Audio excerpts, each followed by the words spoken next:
കൊല്ലം Kizhakkekallada Chittumala saint Joseph international സ്കൂളിൻ്റെ 19ാമത് വാർഷികത്തിന് തുടക്കം കുറിച്ചു.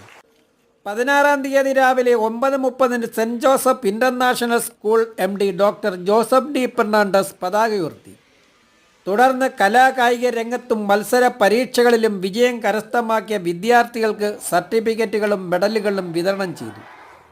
ചടങ്ങിൽ SJIS MD doctor Joseph D Fernandez, SJIS manager Smitharajan, TTA administrator father Solu Koshiraju, saint Joseph homes vice president Shibukumar, SJLPS principal Praveen Kumar, വിദേശികളായ Julio Jurgen, Isabella Carolin, SJIS മുൻ principal Revathi J, TTA principal Prinsamma K George, agriculture officer Rathnakumari, SJIS principal Sumiji Unni, KIMS health Nisha Jacob, vice principal Sheeja, Karuna medical care doctor Bonsam, doctor Sunitha തുടങ്ങിയവർ പങ്കെടുത്തു.